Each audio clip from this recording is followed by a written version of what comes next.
Good afternoon, ladies and gentlemen.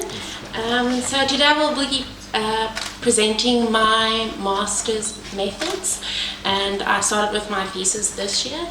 Project is done in collaboration with the City of Cape Town, the Invasive Species Unit, and the Centre of Invasion Biology at Stellenbosch University.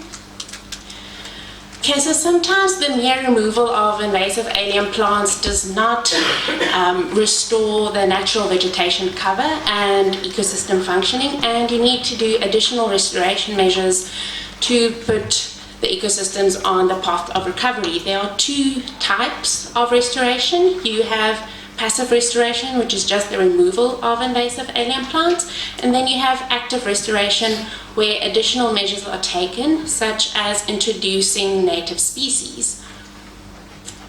So my study will take place in the City of Cape Town, which is unique in the sense that it encompasses a very large area.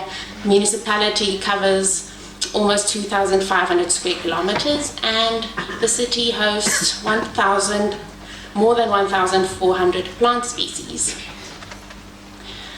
So my study will encompass 3 chapters. I'll just discuss the first 2 chapters, and the last chapter is to develop a framework to prioritize active and passive restoration sites.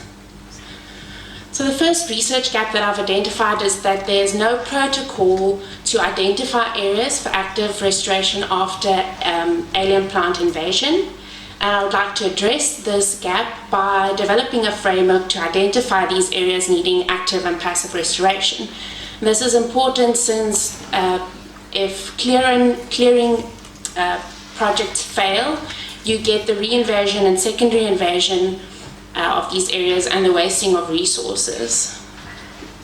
So this will be done by identifying ecological factors from the literature that would help identify when active restoration would most likely be needed.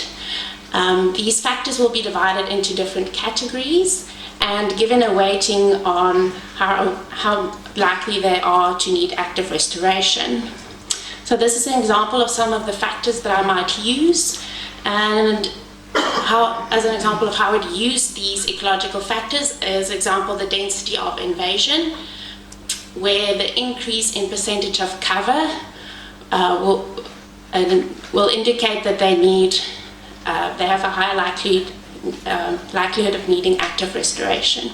So these ecological factors will be presented by spatial data layers, where each area will be assigned their weight based on the category, and all these layers will be added together. Each area will then have a value indicating its likelihood of needing active restoration. The second research gap is that some of the conceptual models and theoretical frameworks that have been developed have not been empirically tested. And I would like to address this research gap in my second chapter by actually testing the assumptions that I make in the framework at a site scale in the lowland fynbos.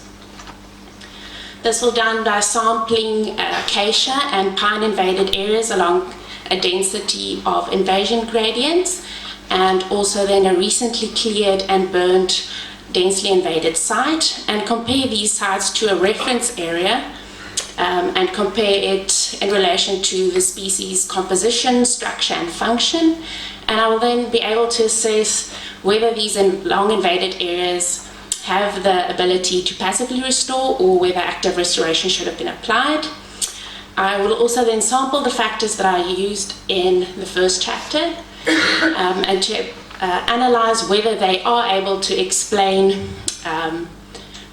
the ability to passively restore, and if they can be used to predict whether areas would most likely need active restoration. So I'd like to provide at the end a decision-making framework for land use managers and researchers in order for them to decide whether active restoration would be needed.